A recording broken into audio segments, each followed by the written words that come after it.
Hello there, this is Natural Fitness Lifestyle. Some people ask, how do I maintain this muscle at my age 63?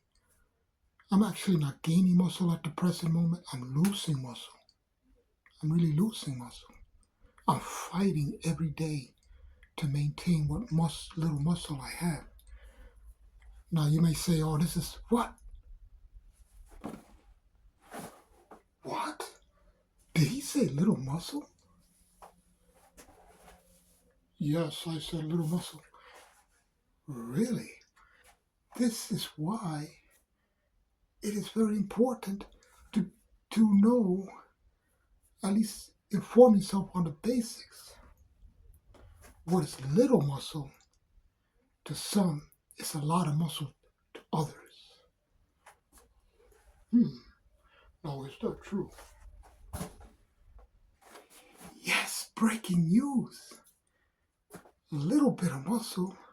Did you know that back in the 1950s, Mr. America, Steve Reeves, only had around in the neighborhood, I'm not saying exact, so don't quote me, but in the neighborhood of 18-inch arms. Wow, 18-inch arms. So you're saying that if Mr. America needs to have 18-inch arms? How can you ask me that? I'm saying 1950s had 18-inch arms. In the 1950s, Mr. America had 18-inch arms. The year here is 2025. Oh, so are you saying that in the year 2025, a natural bodybuilder... Oh, stop right there.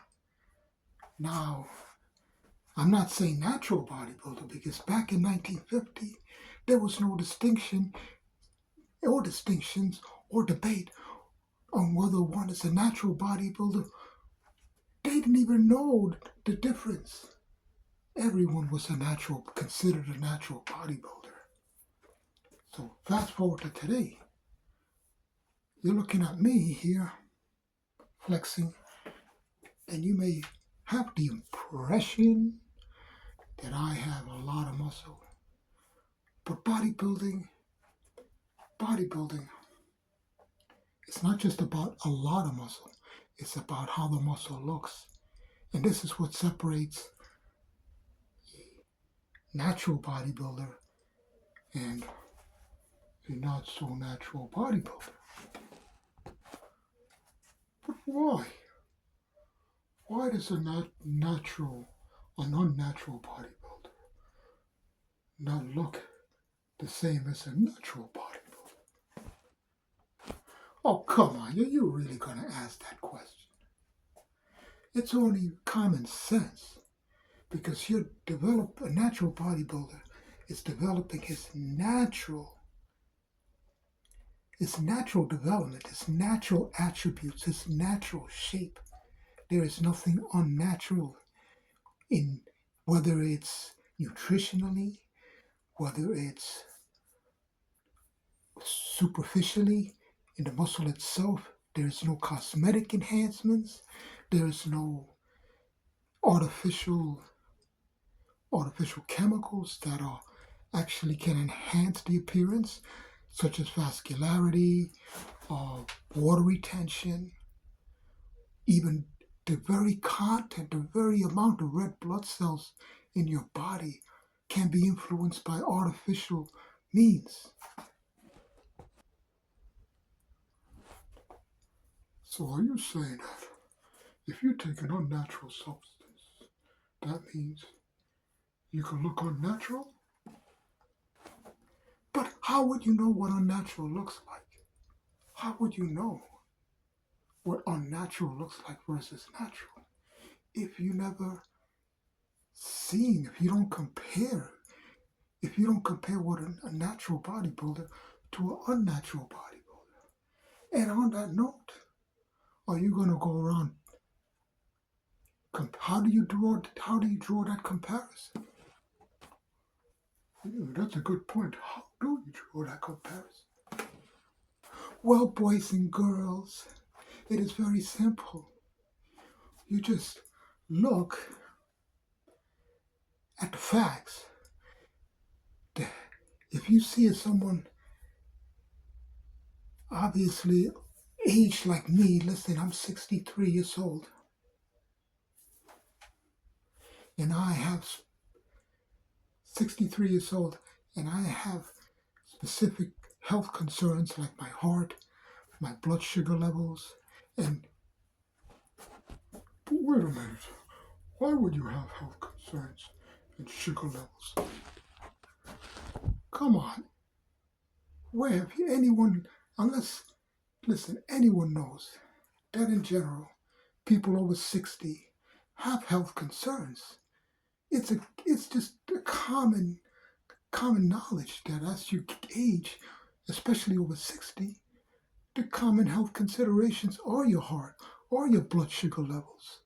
So it's a given. It's a given.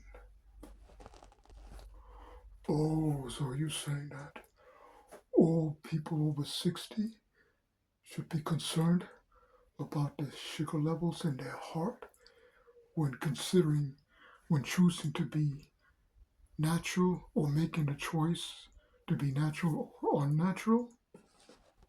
That's exactly what I'm saying. So you can see someone like me, 63 years old, and you can ask yourself, so is he natural? Well, I'm standing here in front of you talking, okay? My veins are not popping out of my head. I don't have, I'm not red all over from increased red blood cell content, which is typical of somebody who's not natural. That is one way to tell. And I'll tell you what, the more natural you stay, the longer you can perform and you can continue because you won't be risking those factors like your heart health and your blood sugar levels so that you can continually be healthy because health and muscle, guess what, are interdependent. Interdependent. Health and muscle. You can't have muscle over 60 and not be healthy, at least not for long. Shame, shame, not for long. Ask yourself, how how long have they been on YouTube already? 2 years? 1 year? On a daily basis. Do you see me on a daily basis? Yes, and that's because I maintain my health on a daily basis. I fight to maintain it with my knowledge, my research of nutrition and training. So, um, what is this research of nutrition and training? Well, hello, here I am. Do I look unhealthy to you? Do have my health problems, but in general, I am healthy enough to be active, and that is the important thing. So watch my channel, please watch my channel.